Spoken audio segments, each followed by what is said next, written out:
Hello again everyone, Mary Rose here at Stitch Bliss Corner on April the 1st, Wednesday 2020.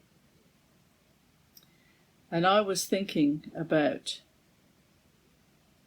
what a difference Flosstube has made as far as my connections with the rest of the world is concerned.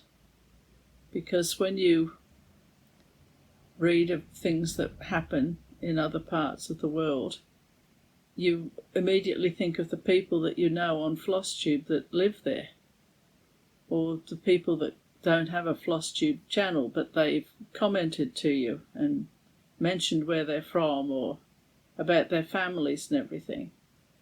And you know, you just have that connection that you didn't have before.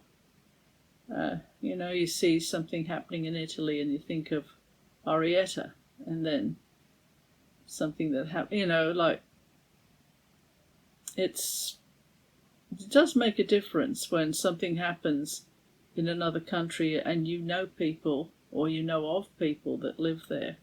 You just have that connection and that empathy for them of what they're going through and everything.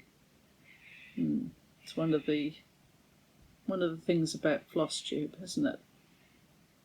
Now today I'm going to go through a few things, and I'm going to talk about Harlequin a bit because I'm going to be stitching something that's really for him, and well, he is the love of my life.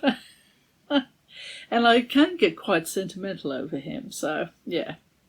So there'll be that a little bit later, and I'm going to be doing, well, I'm not going to be doing something. Oh, it will make sense eventually, honestly. My mind is like scrambled eggs this morning. You know, I mean, you sort of think, oh, well, I'll do a video, and then sort of, you know, your mind starts to get ahead of itself. And I think that's really the problem when your mind gets ahead of itself. You know, you tend to, everything gets a bit jangled up there.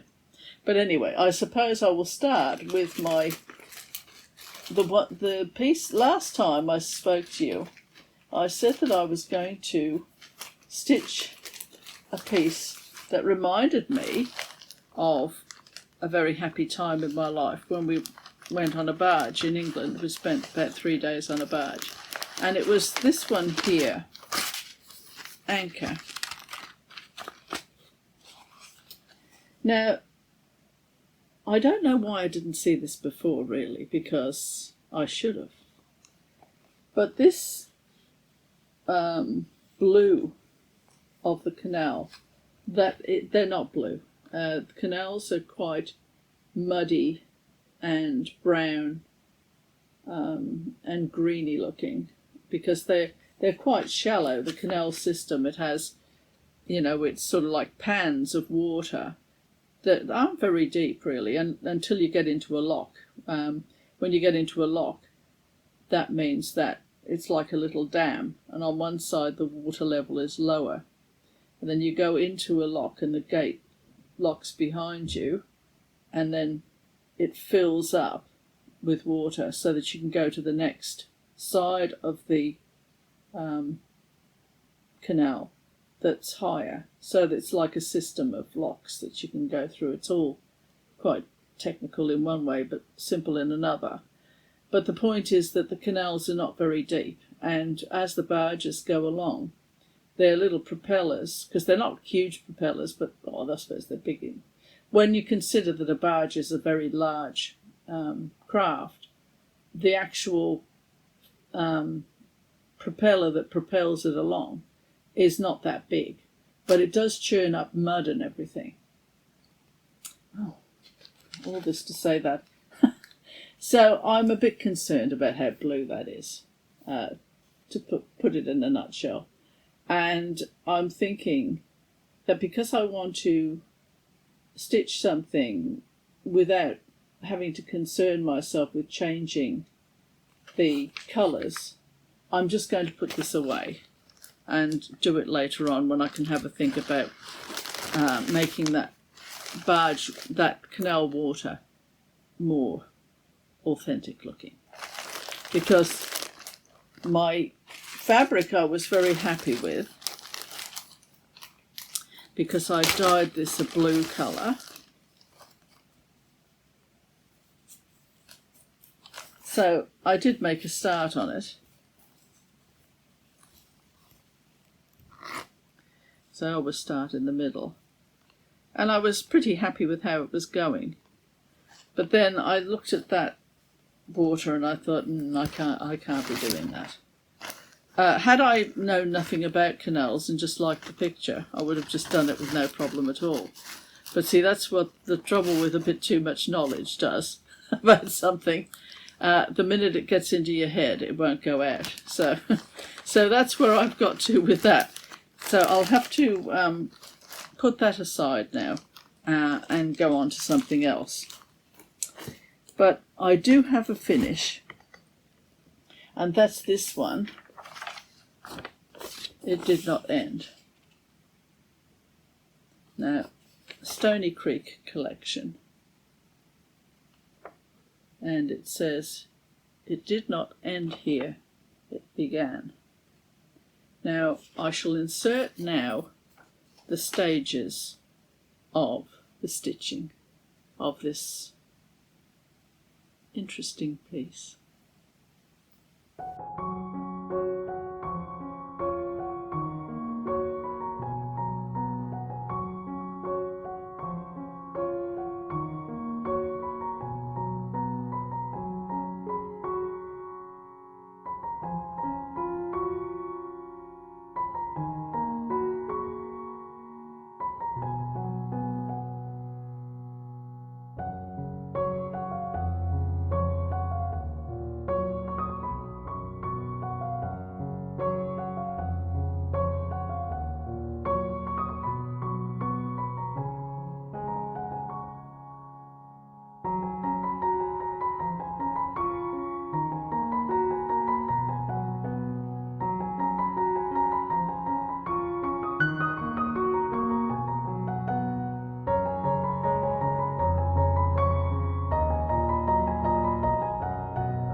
So, now, this is a challenge for anyone, I would say. So I would not attempt this piece unless you've got quite a few stitching years under your belt. Simply because there's a certain amount of intuition that has to come in when you're stitching this. I think, well, the Crown of Thorns, for example, and I'll just show you one side of it. You can see all the outlining that's required on, this is just the edge. Oh, I might have that upside down actually. No, that's right. Oh, sorry. I'm trying to just show you one side. Mind you, see, that's the other thing. This picture is really quite blurred because we got it from the PDF. But they don't really need to blur this, because I would challenge anyone to try and copy this from even a really good quality photograph. You'd be hard pressed, because it is quite complex. Now, I'm just going to give you some more information here. The design features a close-up of the cross, crown of thorns, and a dove to remind us it did not end here, it began. The letters IHS on the sign nailed at the head of the cross is the Christogram for the Greek spelling of Jesus. So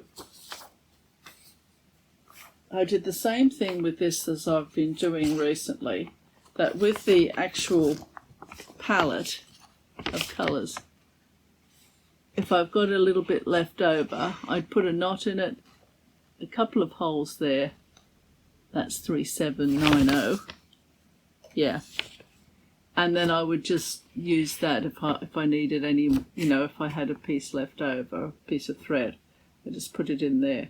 And it just made it a little bit easier. You know how sometimes you're stitching away there and then you realise you've missed one, and you think, but if you've got a little extra bit of thread there, you can just use that instead of having to get a great big long piece out of your palette that you've got there. Now I'll just show you the other thing I didn't do on here. There is a sun there, very subtle, but I decided not to put that in. I'm stitching it for a man. And he, I just really didn't want it to look too,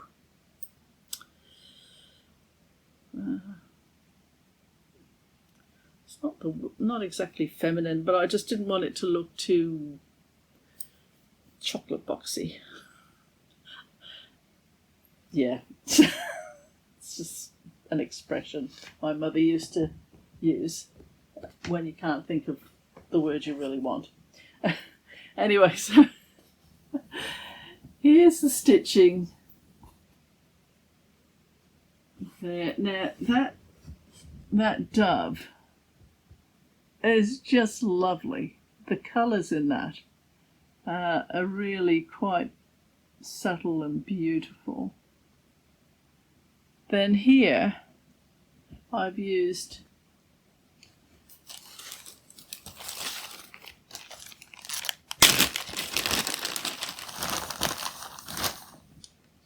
this thread here, which is really quite thin cotton that you would use if you were making clothes or whatever. I used that up here and here and over here. I wanted it to be lighter in texture. And then across here and from all around the outlining of the crown of thorns, I used the thicker, the DMC thread, 3799, which I'm pretty sure is the dark one, isn't it?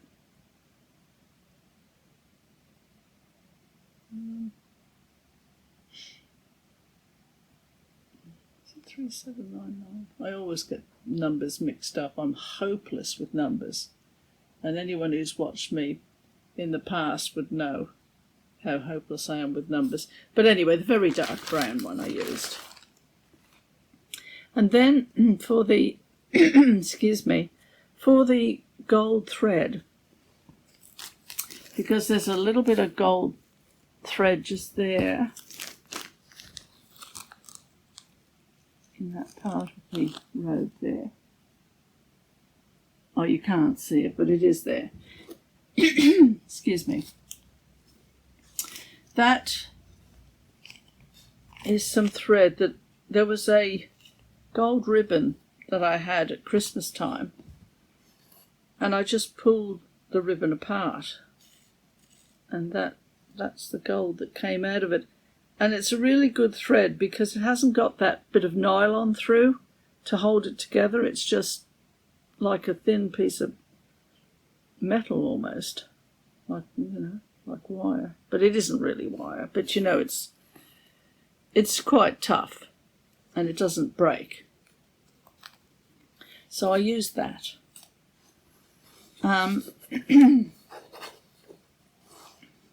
What's happened to my throat this morning? It was a little bit cool overnight, and I think it's, affected the throat a bit. But anyway, and then here, the chart had to outline all these and everything. And I just didn't want to do that because I thought it would take away from the crown of thorns. So I didn't outline any of that. And the bird, there was a lot more outlining and, backstitching and everything in here. But I just did as much as I wanted. I did a lighter colour here for the outlining than here because I wanted that to go into the background a bit. So, yeah, I think that's stitched up quite nicely. So that is, it does not end. So I shall pop that over there. And I shall go on to my Harlequin talk. Now, when I met him, my husband, I knew that he was the one right from the start, really. Because he was I thought he was good looking. He's a quiet man. He's very deep, a very deep person. And he doesn't say a lot, but what he does say, it means something. And anyway, so, we met and we went out and all that sort of thing for a little while. And finally got to the stage where we were thinking about, getting married. And and I said, well, are we going to go and see a minister or anything, just to find out what you have to do to get married, because, we didn't know. So anyway,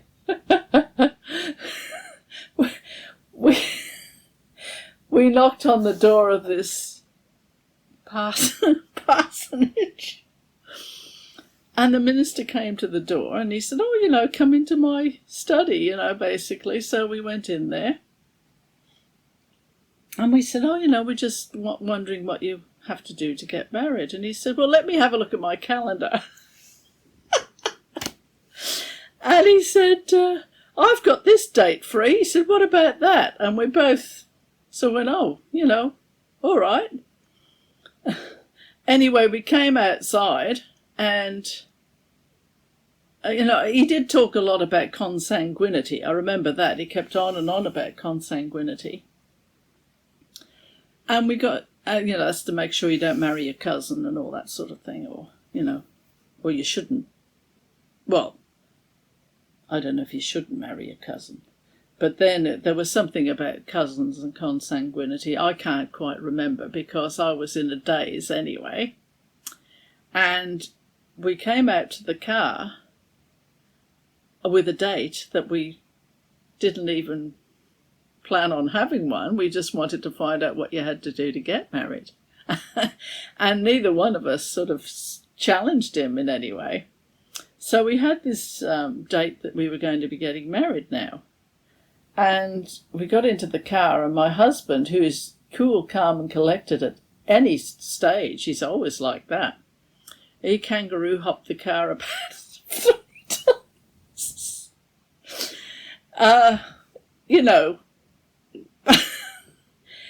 Anyway, so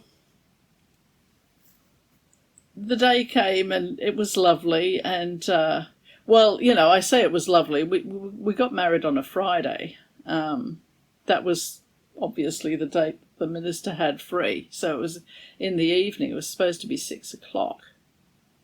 and the hire car fellows, they couldn't find the house that I was leaving from, because it was my husband's parents' place, and it was a bit out in the country a little bit, and they couldn't find where we were. So I was late, and everybody was making jokes, about, well, she's not coming and all that. It must have been terrible, Anyway, I finally did get there, and it was a lovely evening, and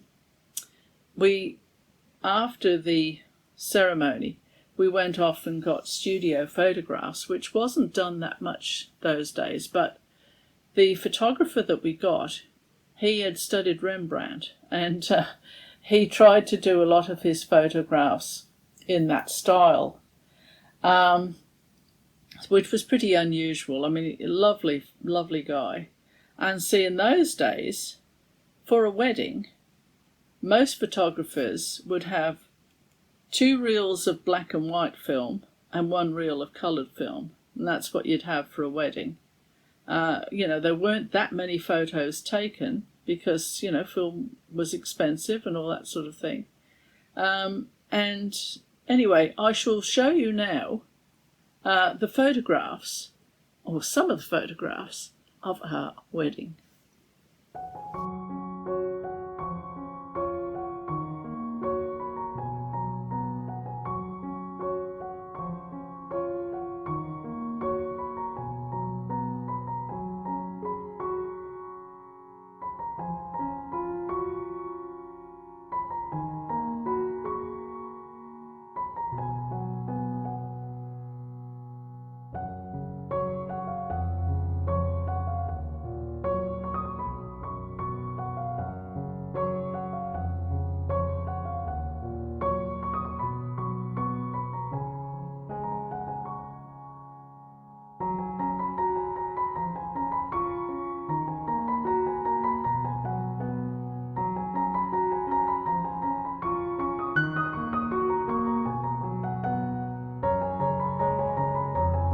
Yes, time has wreaked havoc.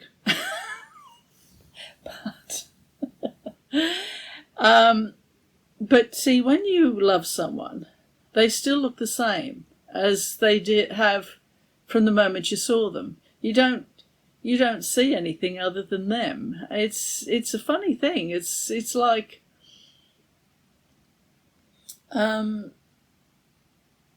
you don't see them getting older or anything. You just see them as you always have seen them. It's one of those things that happens. Anyway, so here's another photograph here that I didn't show you in that little montage. But this is one of Harlequin and I. Another picture, and you can sort of see the Rembrandt idea of the light and the shade and everything. But there's a reason I'm showing you this one.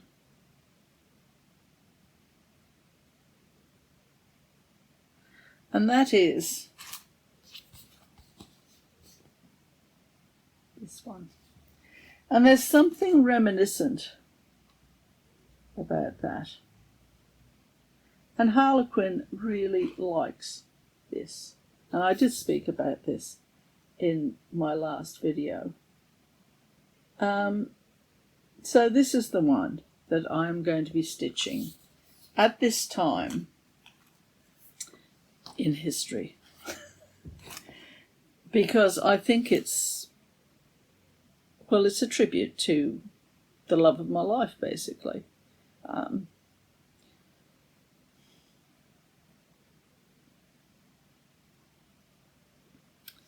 So anyway, he's going to... He usually watches the videos that I put out because he does the editing and everything, so he has to watch them. So he'll be probably deeply embarrassed about this. Bless his heart. I hope he isn't, because, he's such a sweetie.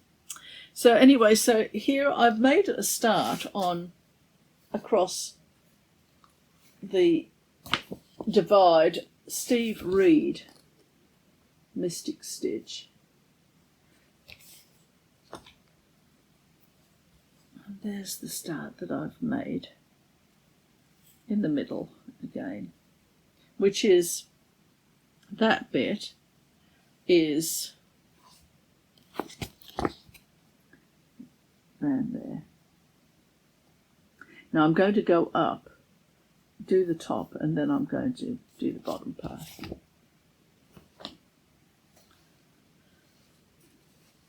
And here are the colours. Now, of course, you don't use all the colour, all the threads, but I just take them off the bobbins and put them in there anyway, because I don't know how much of each one I'll be using, and then I just put them back on the bobbins afterwards. So there are all the colours, which are really rather nice, aren't they?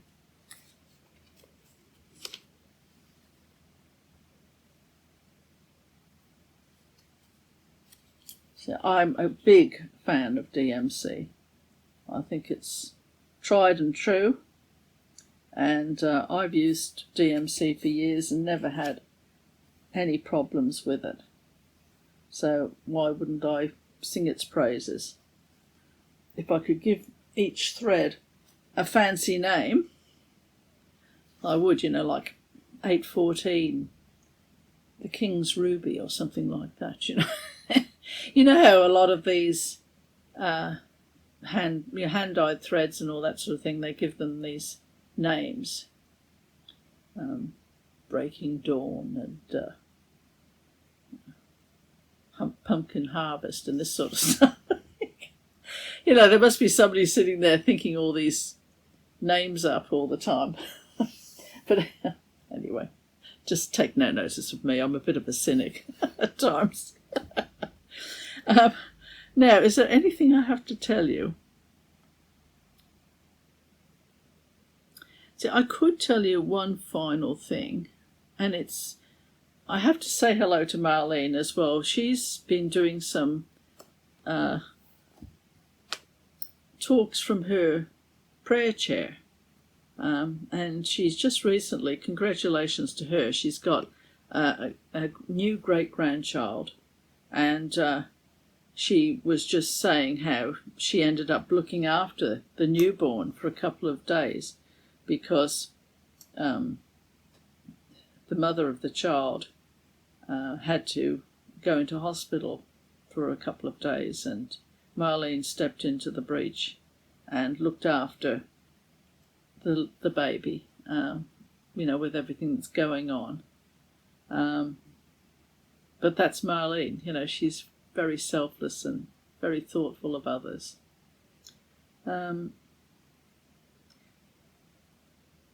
Anyway, so I was thinking that I would just mention a story that I've always liked, and it's got a spoiler. So if you don't want to know the end of this story, because it's got a little twist on the end, then, you know, don't go any further.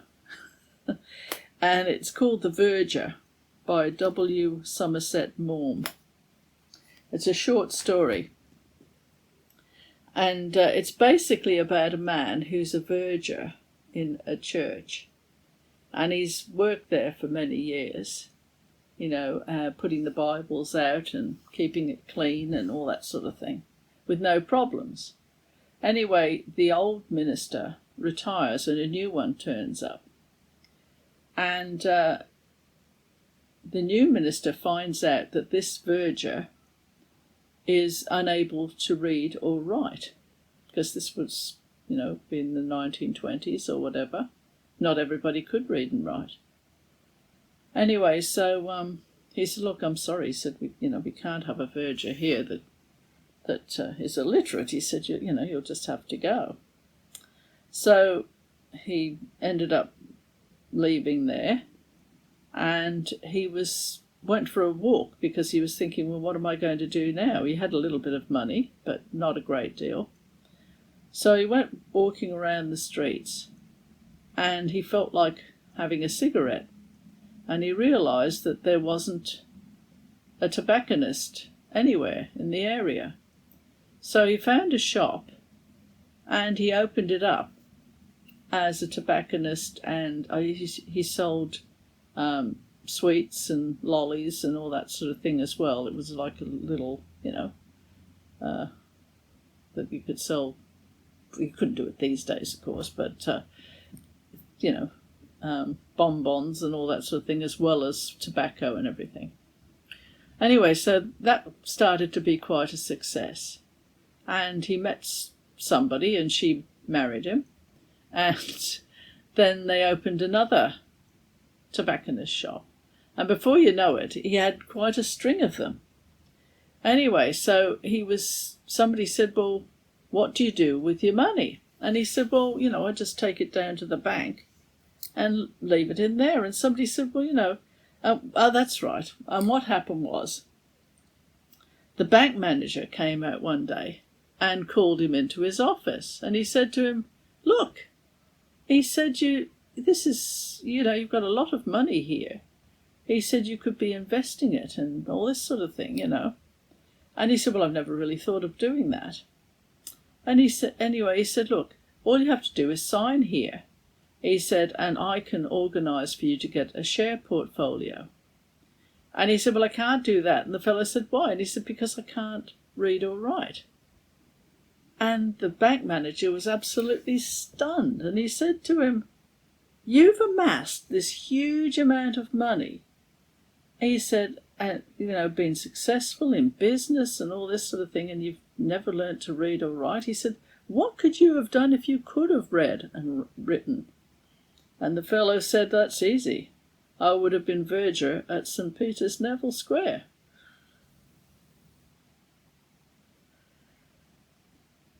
Yeah. Well, it's pretty good, isn't it? And I think W. Somerset Maugham, he was well known for these little short stories that had a little kicker on the end. And that was one that I wanted to share for quite some time, but I've never really found the time that I could, put it in a video. So there you are. Now, I don't think there's anything else I have to say. I'm just going to be working on that piece for Harlequin now. And was there anything else I had to say? I think it's just thank you very much for popping by and for staying a while with me. And I want everyone to, of course, look out for themselves. We're all hoping that this ordeal will end sooner rather than later. So I think that's pretty much all I had for you this time. Look after yourselves. Just remember that light at the end of the tunnel and focus on that. And I shall be beavering away at my stitching. Harlequin and I, it's pretty much business as usual for us because we only go out. We seldom go out, put it that way. But we do have to go and get supplies every now and again. So we'll just see how the shops are holding up with supplies and everything next time we go. But other than that, I shall look forward to seeing you next time. And all the best from Mary Rose at Stitch Bliss Corner. Bye for now.